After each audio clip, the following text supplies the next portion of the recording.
Continuando con el programa, invito a pasar al estrado al moderador y a las panelistas que nos acompañarán en esta sesión. Todas ellas, mujeres en puestos de liderazgo que están impulsando el cambio en sus respectivos campos. Se encuentra con nosotros Claudia Ruiz Massieu, senadora de la República.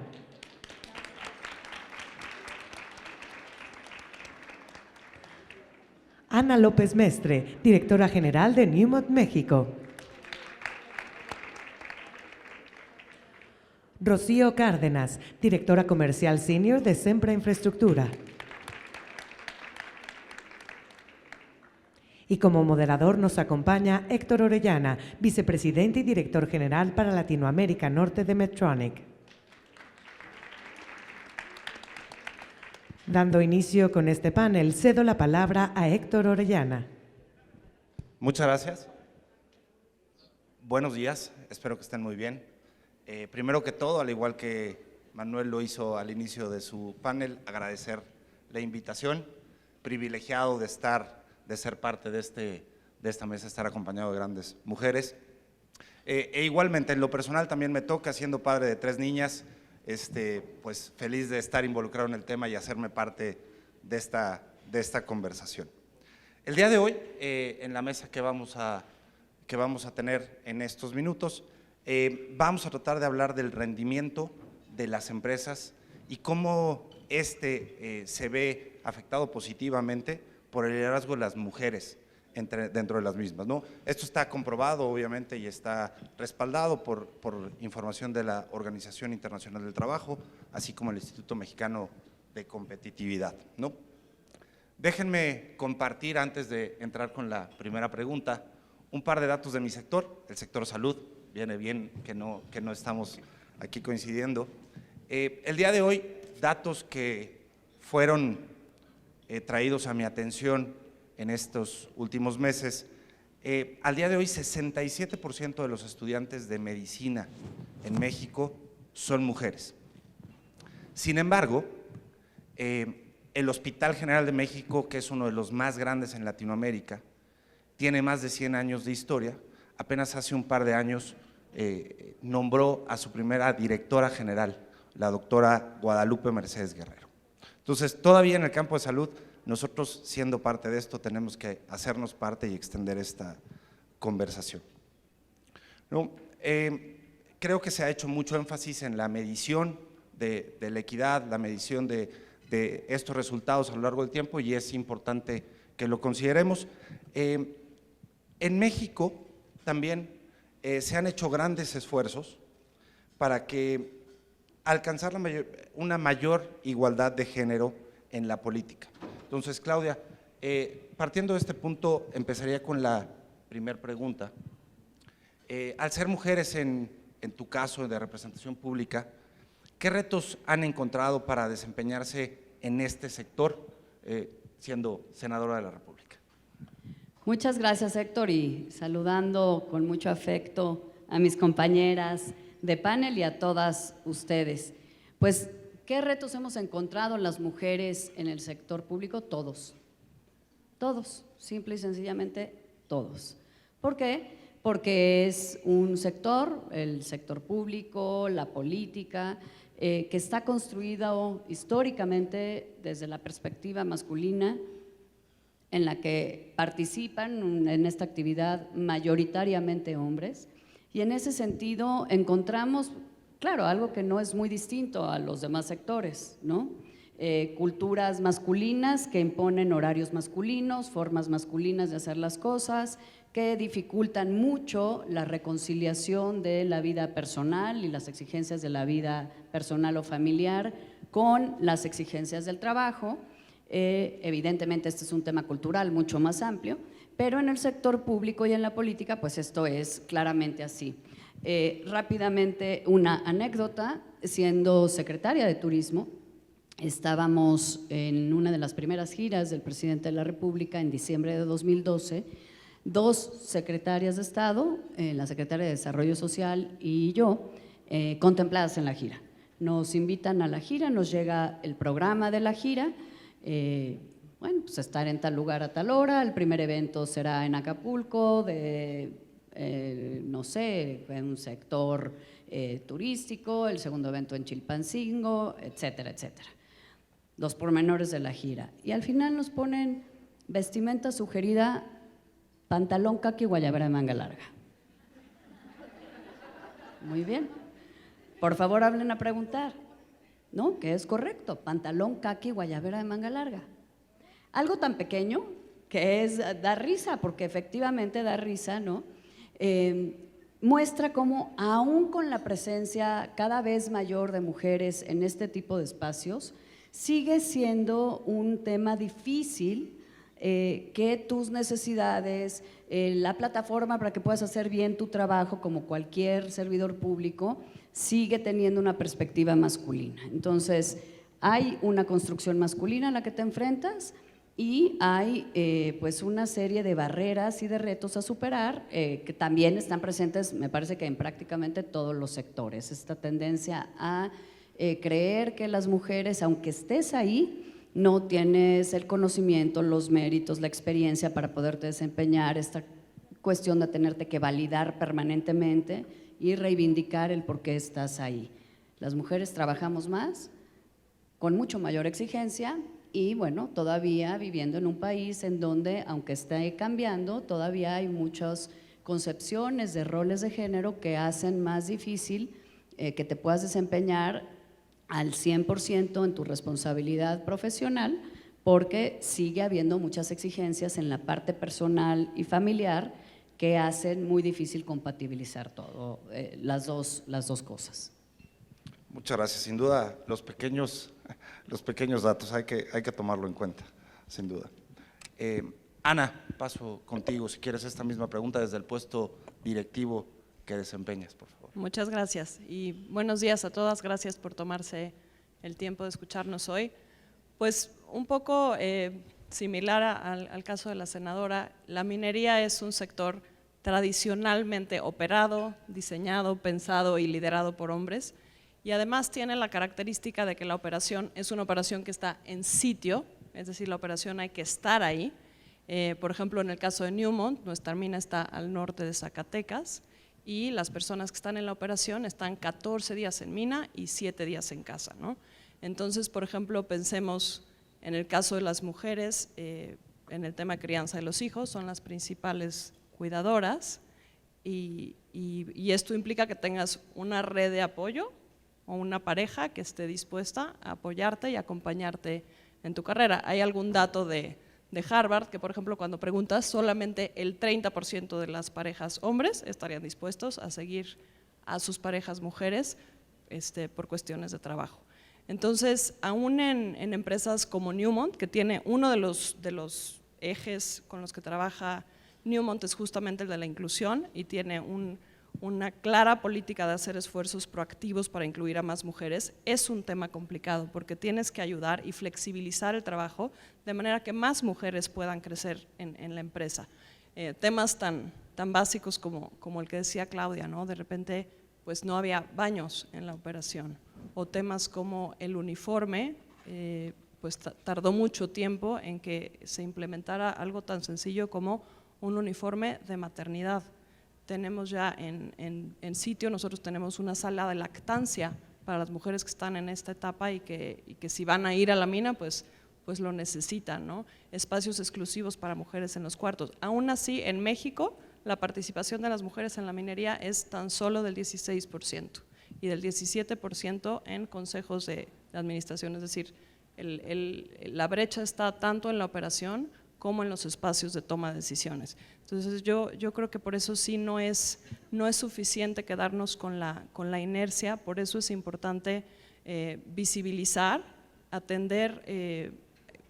Yo creo que, por ejemplo, en el caso de la minería existe una organización que es WIM, que es Women in Mining, y creo que lo que suma es poder escuchar y entender las necesidades de las mujeres en este caso puntual y como empresas pues tener la capacidad de responder e invertir en que el talento de estas mujeres efectivamente se pueda quedar en la empresa.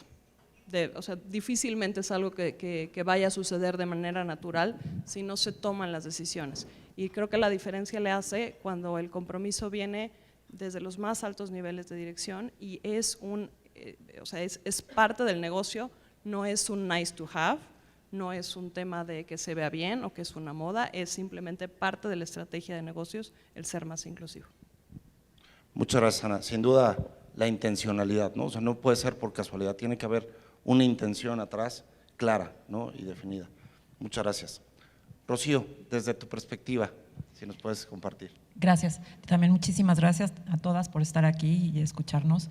Y bueno, también estoy en un sector que resulta ser muy de señores, ¿no? Todo lo que es parte del sector energía, pues fue creado, dominado y pues hemos participado muy pocas mujeres en este sector y hasta hace poco, ¿no? Entonces, este año cumplo 30 años en el sector y tengo el orgullo de haber sido la primera y la única mujer directora general de una empresa de Pemex y de haber participado en el equipo de dirección de Pemex. Entonces, cuando me nombraron, ¿no? Había un grupo, yo digo que son las personas que realmente te están soportando, que cuando voltean y te ven, te dicen, bravo, si ella pudo, todas podemos, ¿no? Y eso creo que ha sido pues algo, la verdad es que te motiva, ¿no? Y te motiva a seguir, porque básicamente está siendo, como mencionaban en el panel anterior, como una flecha y que vienen muchas más atrás de ti. Ahora, ¿qué retos nos hemos encontrado?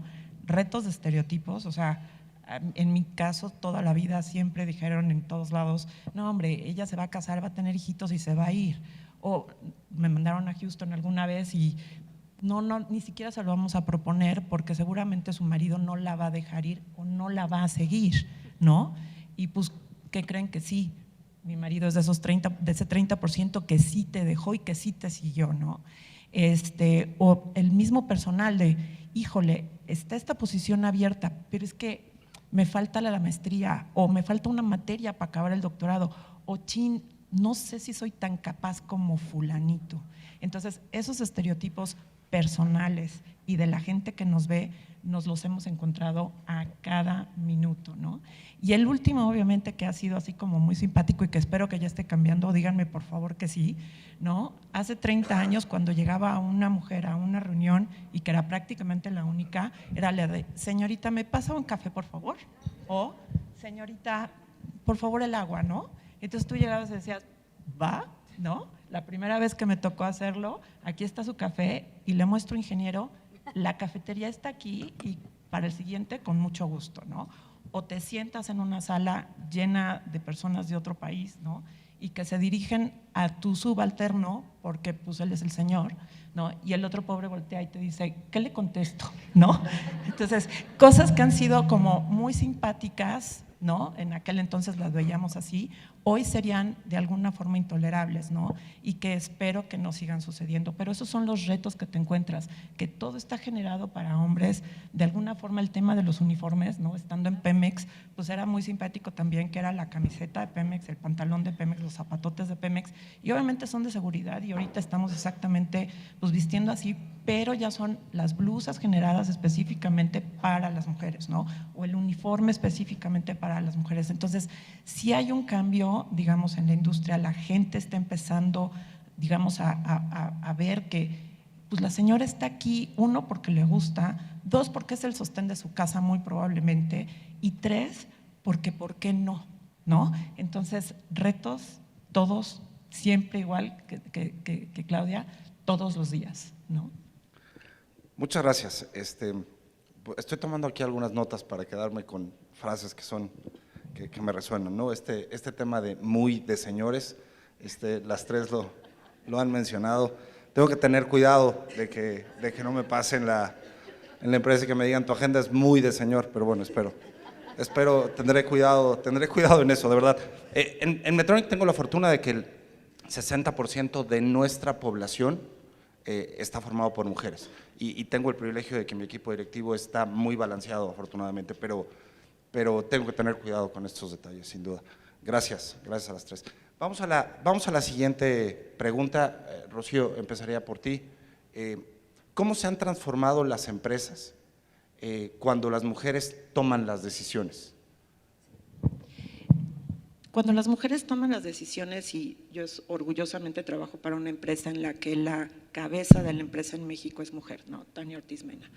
Y es un placer trabajar ahí y la razón principal es que se fijan en esos detalles, ¿no? El de que haya una sala de lactancia en todas las oficinas, en todas las plantas, en todos los ductos donde tenemos, digamos, personal. En ese lugar siempre se fijaron y se acordaron que hay una señora que muy probablemente necesite estar ahí, ¿no? Porque necesite amamantar a sus hijos. Entonces se están fijando en los detalles, en el que la agenda efectivamente llegue con un código de vestido que diga sport de negocio y no necesariamente guayabera, ¿no? Como bien dijo Claudia. O temas tan sensibles como lo es esa brecha salarial que también hemos visto en muchos lugares, ¿no?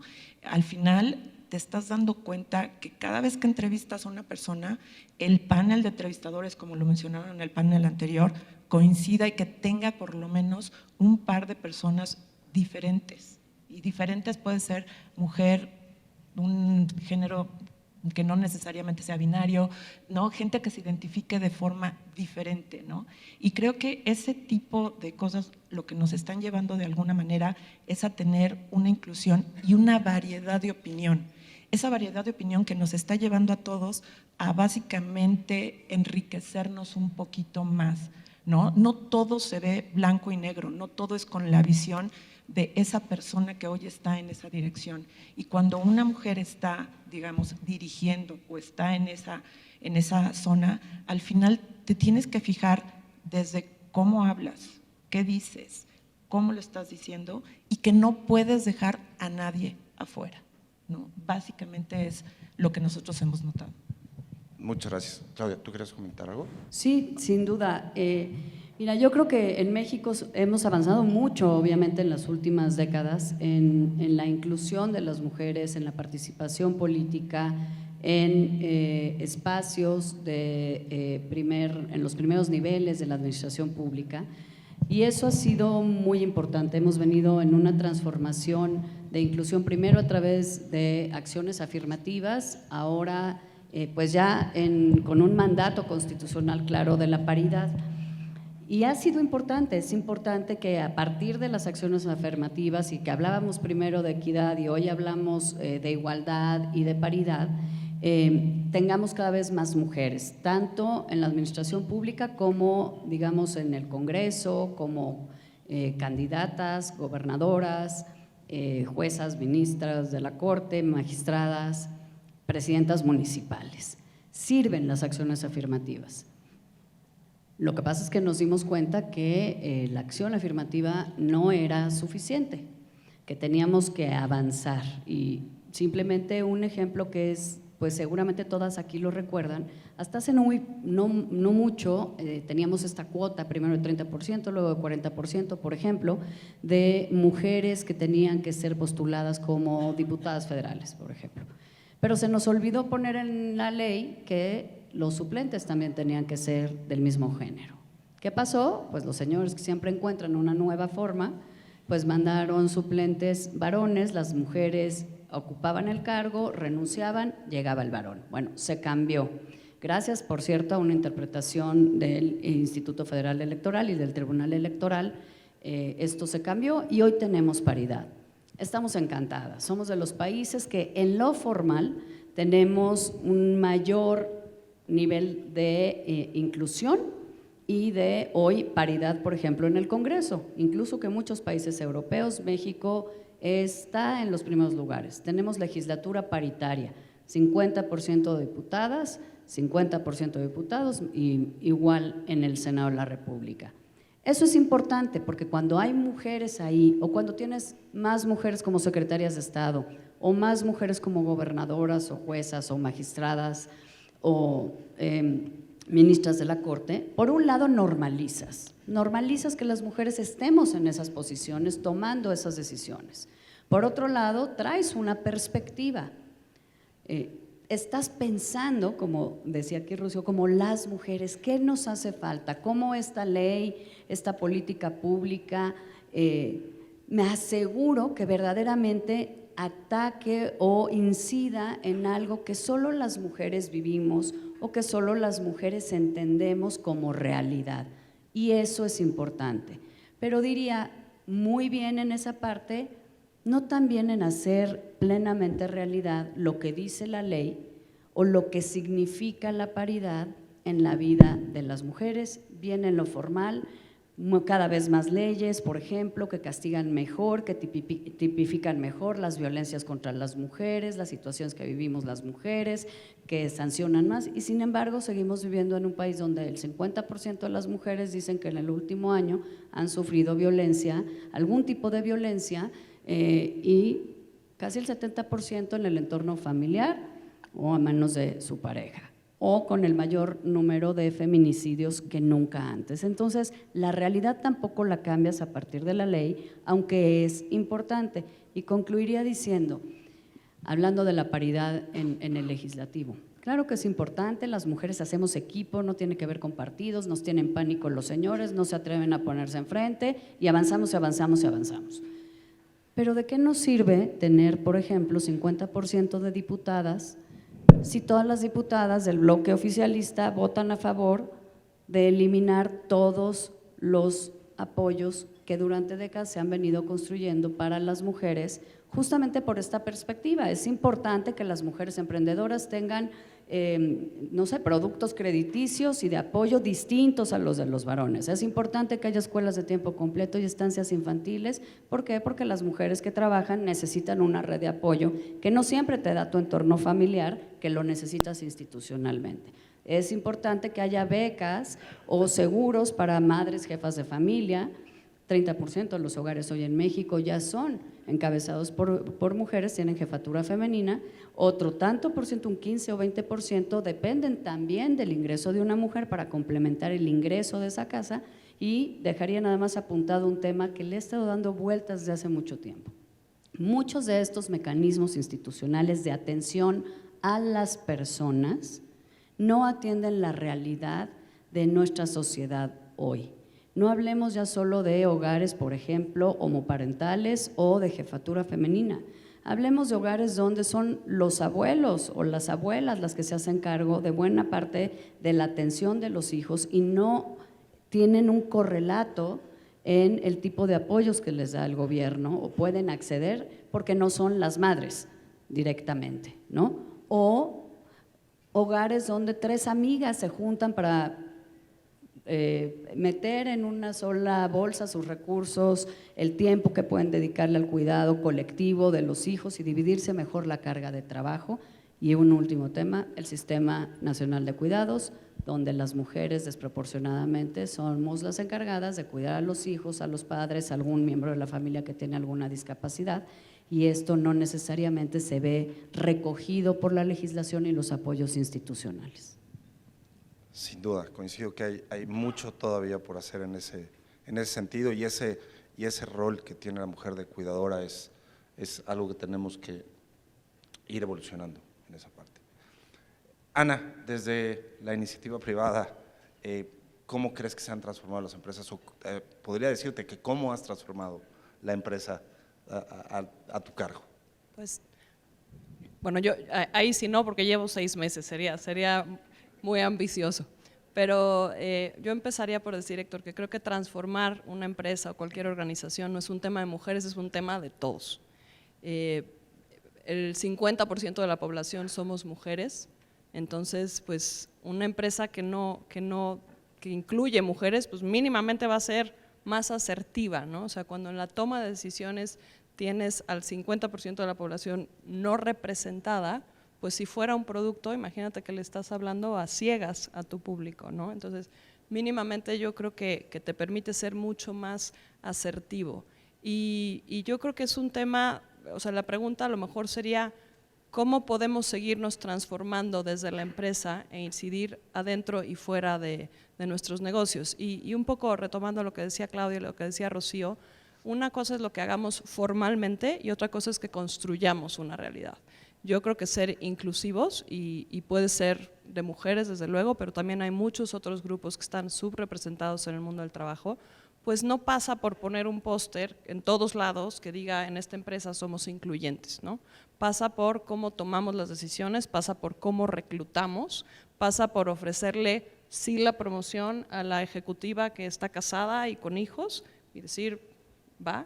Y yo creo que el nombre del juego tiene que ser talento, pero el esfuerzo importante es que haya un piso parejo, para que las mujeres efectivamente y en la práctica se puedan preparando para hacer lo que más les gusta y que estemos sentadas en la mesa en las que se toman las decisiones.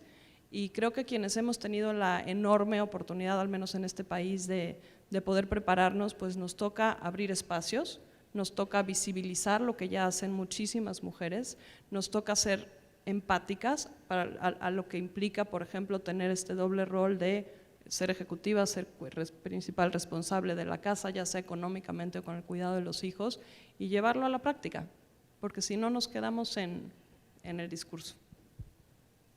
Muchísimas gracias, Ana. Sí, sin duda, tomo el tema del enriquecimiento de las decisiones, como bien lo decían, no es el hecho, ya está ahí, el hecho de que en todos nuestros órganos de gobierno estén representadas las mujeres, pero todavía eso no es suficiente. Y lo importante del enriquecimiento en la toma de decisiones cuando estás bien balanceado en los sectores, ¿no? La realidad es que son temas fundamentales que tendremos que seguir impulsando con mucha intención de que esto sea de esta manera. Bueno, vamos a una tercera pregunta. Desde la perspectiva de ustedes, ¿cuáles son las habilidades necesarias más importantes para implementar un liderazgo saludable y positivo para sus colaboradores? Ana, si quieres empezamos contigo. Gracias, Héctor. Pues a ver, yo creo que el liderazgo no lo da la posición, o sea, no lo da el título, que ahora además son larguísimos, que te ponen en tu tarjeta. Yo creo que el liderazgo lo da la capacidad que tengamos cada quien desde nuestros espacios de inspirar y de aprovechar el talento de los demás, ¿no? De ser capaces de llevar a un grupo de talento de un lugar a otro, y la parte de cómo hacerlo con tus colaboradores, me parece que ser incluyente es el primer paso. Me parece que ser serio en temas de hacia dónde vamos, tener conversaciones de carreras, dar oportunidades, saber nuevamente generar una toma de decisiones más plural, yo creo que es el punto número uno. Creo que no podemos normalizar la realidad que vivimos en este país, dentro y fuera de las empresas, ¿no? Porque estamos hablando en un país en el que sí, efectivamente hay una subrepresentación de las mujeres en consejos de administración, pero también estamos hablando de un país en el que miles de comunidades sigue siendo aceptada la venta de niñas en matrimonio, niñas que no van a poder estudiar y niñas que no van a poder elegir a qué se van a dedicar porque las vendieron en matrimonio. Entonces, yo creo que un liderazgo mucho más responsable pasa por también entender la realidad, no la nuestra. Me parece que somos un sector súper privilegiado, y pensar qué podemos hacer para que este no sea un esfuerzo que solamente tenga un avance muy parcial, ¿no? Sino cómo ayudamos a movernos como sociedad en su conjunto. Muchas gracias, Ana. Rocío, si nos gusta compartir. Claro, pues básicamente es empezar a liderar el cambio, ¿no? Es un tema que al final, cuando estás en la empresa y efectivamente llegas y tu equipo está formado de puros chicos o de puras chicas, o la verdad es que no estuviste tú muy abierta a tener una inclusión de gente diferente, ¿no? Tratar de tener ese equipo que esté formado de estas personas que están entrando, ¿no? De edades muy, muy jóvenes o de gente mayor, porque eso también empieza a haber una diferencia importante, ¿no? Yo digo que cuando yo entré a Sempra me sentía como el frijolito que llegó y no sabía ni cómo prender la computadora bien, porque, ¿no? Ese tipo de cosas en las que tú te sientes diferente y estás sentada en una mesa y en esa mesa sigue siendo la diferente, de alguna forma tienes que aprender a liderar ese cambio y que todos los que están ahí se sientan cómodos, que todos los que están ahí estén abiertos a dar su opinión, y que todos los que estén ahí te prendan el foco rojo cuando vean que nos vamos a estampar porque la decisión o la estrategia que estamos tomando no necesariamente es la adecuada, aunque yo esté segura porque soy la líder y porque soy la que sabe, ¿no? Entonces ese cambio y que estemos abiertas a verlo, creo que es bien, bien importante también. Y la otra, obviamente, es dar seguridad a esos equipos. Cuando estamos digamos, en un equipo que es muy diverso y constantemente estoy callando al fulanito porque pues dice tonterías, según yo, ¿no? nunca voy a lograr que esa persona efectivamente diga lo que tiene que decir, y si ve algo que efectivamente no se está haciendo bien, de alguna manera nos lo haga consciente. Y la otra es crear redes, y esa es dentro de la empresa y fuera de la empresa, ¿no? En el sector de energía, así también como en el minero, tenemos un grupo hoy que lleva muchos años tratándose de formar y que formalmente llevamos ya 5 años operando, que se llama Voz Experta. Y Voz Experta lo que hace básicamente es tratar de insertar en paneles como estos a una mujer por lo menos, que se oiga nuestra voz y que esa red que hemos creado, que hoy ya tiene más de 150 personas, ¿no?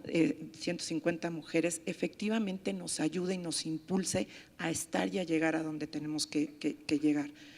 Muchas somos madres, muchas somos el sostén de nuestra casa, muchas somos las que queremos estar porque nos gusta el desarrollo que ha alcanzado, y creo que es justo que estemos, ¿no? Entonces, mucho de eso, de esa red, de alguna forma te ayuda. Y que no veamos a las mujeres como competencia. O sea, algo que nos está sucediendo a veces en algunos puntos, y me sucedió en algún momento en un consejo de administración que solo éramos 2 mujeres, extraño, pero éramos 2 mujeres, la otra señora nunca me saludó, ¿no? Y yo decía, ¿pero qué le pasa? Se lo juro que no quiero su puesto, ¿no? Entonces, temas de ese estilo que no somos un reto, al contrario, somos aliadas. Formar esa alianza y ayudar a que efectivamente lleguemos, ¿no? Muchas gracias, muy interesante. Y un par te voy a robar un par de ideas ahora para pedirles la conclusión al final. Pero Claudia, desde tu perspectiva, ¿qué es lo que tendríamos que hacer? Pues mira, primero creo que definitivamente reclutar talento. Y hay muchas formas en las que eso se está haciendo, digamos, sin pensar necesariamente en el género. ¿Por qué? Porque así como las acciones afirmativas son importantes, también es importante no generar o caer en esquemas de prejuicio inconsciente, ¿no? Traduciendo unconscious bias y demás.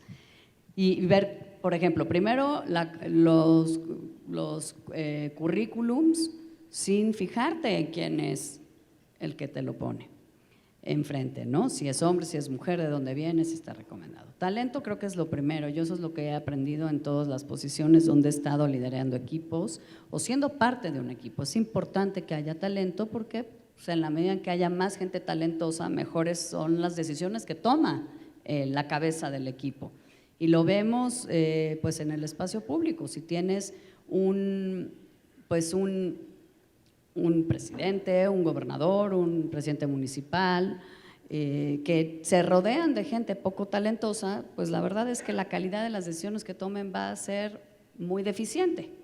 Y es parte del problema en lo público, ¿no? ¿Quién es el equipo que rodea y que le genera información, insumos, puntos de vista, alternativas, propuestas al tomador de decisiones? Talento. En segundo lugar, que es un poco coincidente desde luego con lo que están aquí diciendo Ana y Rocío, es tienes que darle seguridad a tu equipo para poder decir, para poder plantear, para poderte contradecir también, que es muy importante. Si no te contradicen o si no te dan un punto de vista distinto, si no te dicen creo que no es la perspectiva o la aproximación correcta, pues y te dejan irte de largo ahí con tu idea porque nadie se atrevió, pues tampoco estás liderando un buen equipo.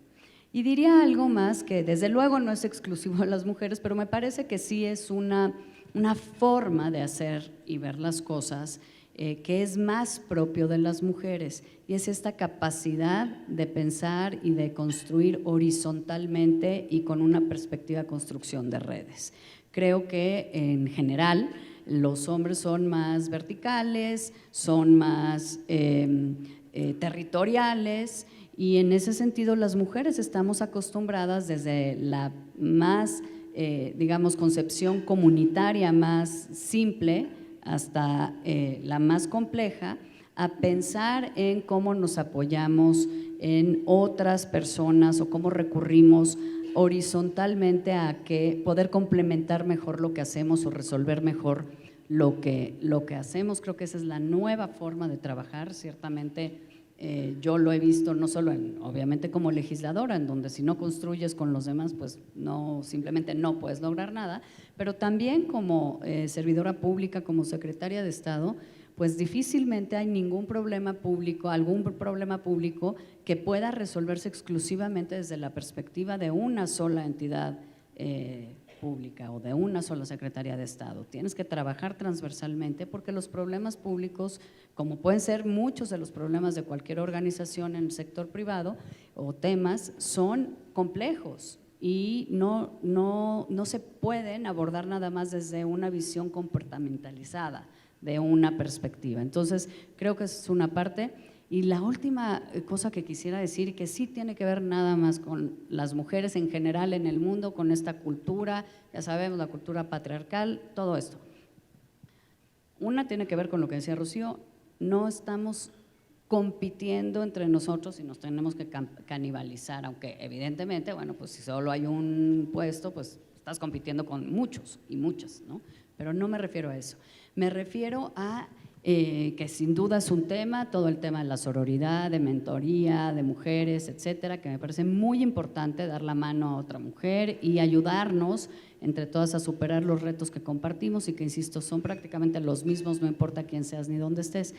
Creo que a las mujeres nos entrenan para no levantar la mano, nos entrenan para no decir yo puedo, para yo decir yo quiero, para decir soy la mejor para ese puesto. Soy la que tiene la mejor idea. Nos entrena todavía la cultura en la que vivimos en general y evidentemente es algo que va cambiando y que ojalá podamos acelerar y profundizar el ritmo de ese cambio para echarnos para atrás, para dejar que alguien más tome la iniciativa o levante la mano. Si aquí preguntáramos a lo mejor y estuviéramos en lugar de aquí convocadas, y por cierto agradezco por la Americas Society y el Council of the Americas, y fuéramos la Sociedad Mexicana de Astrofísicos y Astrofísicas, y alguien dijera, México va en este momento a decidir entre quienes estamos aquí, quién va a ir a la luna mañana. Seguramente ninguna mujer levantaría la mano y lo levantaría a lo mejor el abogado de la empresa que está al lado. Porque yo al arrojado puedo. Y las mujeres que tienen el 90% o el 99% de los requisitos para ocupar una posición, no levantan la mano porque les falta el 1%. Y lo he visto en mi ámbito, desde luego, y lo he visto en todos los ámbitos. Estamos entrenadas para no levantar la mano y se nos descalifica con adjetivos peyorativos que está muy estudiado y todos aquí lo hemos oído, que tienen un correlato positivo cuando los hombres hacen exactamente la misma cosa. Entonces sí tenemos que aprender a levantar la mano y es parte de esta nueva cultura de igualdad y de normalización de las mujeres en espacios de toma de decisión, pues que estamos construyendo todos los días. Muchas gracias. Sin duda destaco el tema, lo mencionaron las tres de alguna manera, el talento no tiene género, ¿no? Pero sí hay una relevancia fundamental en evitar lo que tú decías que pasa todavía en las comunidades, ¿no? La venta de niñas para el matrimonio. Es responsabilidad de nosotros el poder proveer la educación, la capacidad en que puedan desarrollarse en igualdad de condiciones las habilidades, ¿no? Fundamental el poder hacerlo. Para concluir, daremos una ronda más de conclusiones de la mesa. No me puedo ir sin, en esta conclusión nos pueden compartir un poco cuál es la ruta para llegar a las posiciones que ustedes están desempeñando. Si tienen ahí alguna receta que podamos tomar sería fabuloso. Pero Rocío, Ana, Ana, gracias. Desde luego no tengo la receta. Empiezo ¿Cómo? por ahí. Lo siento. Creo que sí hay un punto que es una oportunidad de que las mujeres, primero, como decía Claudia, ¿no? Levantemos la mano y sigamos preparándonos para hacer lo que más nos gusta. Estamos sobre representadas en posiciones administrativas que además son las más susceptibles a ser sustituidas o automatizadas. y en cambio solamente 3 de cada 10 estudiantes de carreras STEM son mujeres. Entonces yo creo que ahí sí hay como algo que puede ser muy, muy concreto. En mi caso, la verdad, yo he sido, mi experiencia en el trabajo y específicamente con mujeres no ha sido más que terriblemente enriquecedora. Me he encontrado en el camino con muchísima solidaridad y muchísimo apoyo. Yo me acuerdo hace 8 años que me invitaron a dirigir American Chamber of Commerce. Pues cuando yo llegué era un equipo como de 30 personas aquí en la Ciudad de México y en 70% mujeres. Y me senté uno a uno con todas. Y me sorprendió muchísimo ver en estos uno a uno lo contentas que estaban las mujeres de ver por primera vez en la historia a una mujer en esa posición. O sea, era un tema como de, no sé, como un orgullo compartido, o sea, como que había mucha alegría en pensar, va a llegar alguien que me va a entender. Y por el otro lado recibí llamadas de mujeres con puestos importantísimos que no me conocían y que levantaron el teléfono para decirme, hola, mucho gusto, felicidades que te dieron esta posición, me encantaría conocerte, ¿con qué te ayudo? Entonces, la verdad, yo sí agradezco y me gustaría reconocer eso. Muchísimas gracias, Ana. Rocío. Creo que es un tema y obviamente mi carrera inició hace mucho tiempo y fue trabajo duro, ¿no? A mí me preguntaban hace 15 años, ¿qué hiciste? Pues trabajé. Honestamente nunca me fijé en el tema de si la persona que estaba enfrente de mí era señor, o tampoco me tomé las cosas tan en serio, ¿no? Cuando me mandaron por el café, pues voy, que se me van a caer las manos, ¿no? Nunca me tomé nada personal, ¿no? Sí trabajé todo el tiempo fuertemente y sobre todo construí esa red, no solamente de mujeres, sino también de señores, ¿no?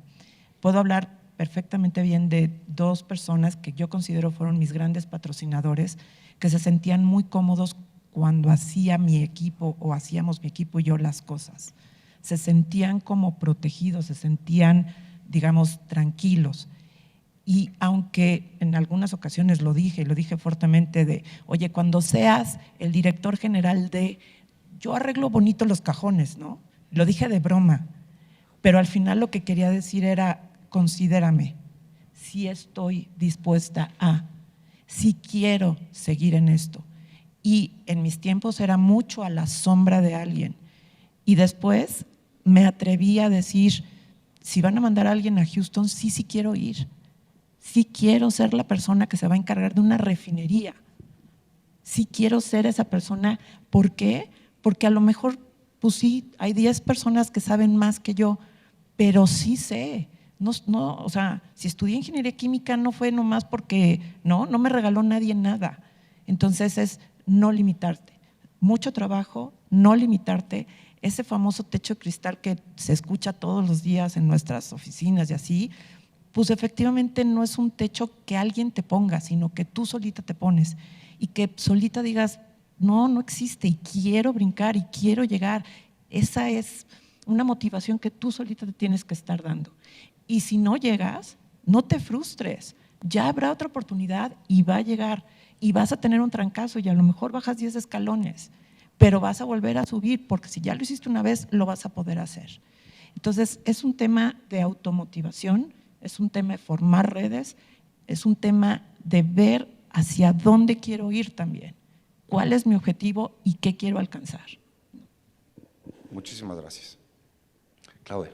Pues mira, la verdad es que yo creo que no hay una receta como tal, o si la hay, creo que el ingrediente más importante, todas aquí lo tenemos claro, trabajar más duro que el de al lado. Por excepción, creo que a las mujeres se nos ha dado fácil. Creo que en general todavía somos generaciones que nos ha costado más trabajo.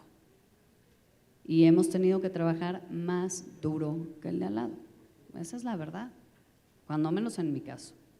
Cada responsabilidad, cada oportunidad, he tenido que volver a probar por qué la tuve, por qué estoy ahí, trabajando más duro. Acordarte que y eso también sirve para tener buenos equipos y tener un liderazgo efectivo y dar resultados. Acordarte que sí es importante, muy importante en lo personal y para la gente que trabaja contigo, el tener la posibilidad de equilibrar lo más que se pueda tu vida personal y tu vida laboral. Y yo soy una workaholic de miedo, pero si no estoy tranquila en mi parte personal, pues seguro no voy a dar los resultados en la parte profesional. Entonces, tener también como esa capacidad que tiene que ver otra vez con una cultura, ¿no? El sí se vale. Oye, estoy inquieta porque tenía que ir a ver a mi mamá que está enferma, o tenía que ir a ver a mis hijos al recital de piano, que 40 veces no fui, ¿no? Este tipo de cosas que también tienen que ver con una cultura. ¿Por qué ponen las cosas de los colegios a la hora que las mamás trabajamos? Pero bueno, en fin, lo que quiero decir es la conciliación de las dos partes, o estar tranquila en las dos partes, es importante para tener un rendimiento efectivo y poder ser más productivo, mejores resultados, irte construyendo más oportunidades. Y eso hay que acordarte que es así, que sí es importante las dos partes. Y creo que algo también muy importante, y sí, la verdad es que yo no crecí pensando en que por ser mujer pudiera hacer menos cosas, hasta que entré a la política y me di cuenta que pues sí costaba más trabajo. Pero sí he aprendido a lo largo de los años que no puedes estar en un puesto de responsabilidad, en mi caso de responsabilidad pública, y no tener un compromiso con una agenda de inclusión y de igualdad. No se vale. Así como no se vale ser privilegiado en un país con esta brecha de desigualdad y no estar consciente de eso y hacer lo que esté en tu mano para aliviarla o reducirla. Sí, yo sí creo que tenemos un compromiso. Las mujeres que tenemos ya la oportunidad de estar en posiciones de liderazgo, de toma de decisiones, sí lo tenemos. Porque, y lo dijo Ana también, ninguna organización, mucho menos un país, puede alcanzar su potencial, puede superar correctamente con justicia y con mejor distribución de derechos, de oportunidades, de riqueza, de todo su potencial, si no incluye a más de la mitad de la población o de sus integrantes. Entonces sí tenemos una brecha de géneros en todo, en la representación, en los espacios de toma de decisión, en la brecha salarial, en acceso a la justicia, en acceso a seguridad, en acceso a derechos, etcétera. Y nos toca a quienes estamos en estas posiciones asumir esa agenda de manera muy consciente. Yo creo que esa parte del balance personal, del trabajo duro y entender que esa es la realidad todavía, y que además siempre quien trabaja más duro pues da buen resultado, pero también tener la flexibilidad de saber que el de al lado tiene a lo mejor que conciliar mejor su vida personal en un momento determinado y no pasa nada, como uno lo hace, ¿no? Pero el compromiso.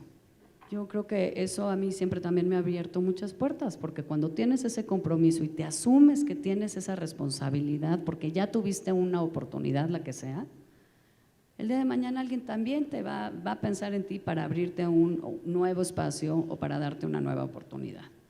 Entonces, trabajo duro, equilibrio, flexibilidad, sensibilidad frente a lo que viven los demás, no exigirle a nadie nada que tú no estés dispuesto a hacer, y pues asumir mucho compromiso en la agenda de la inclusión y de la igualdad. Yo creo que eso sí nos toca por momento histórico, nos toca por circunstancia personal y generacional, y porque pues nuestro país tiene muchísimos retos y muchas brechas que cerrar y muchos pendientes que resolver, pero también tiene muchísimo potencial, y las mujeres tenemos todo por dar. Tenemos que construir las oportunidades y los espacios para que eso pueda suceder. Muchísimas gracias.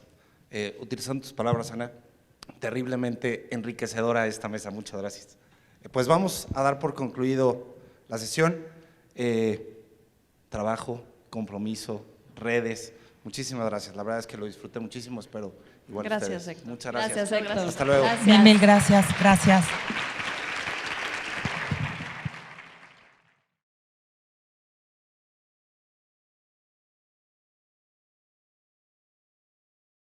Y con eso se terminó el día. Pero antes de despedirme de ustedes por 2 años, porque regresamos, si Dios quiere, hacer esta conferencia otra vez en 2 años. Número 1, el 10 de noviembre vamos a hacer una conferencia en Nueva York. O sea, si alguien está en Nueva York en ese día, por favor vengan.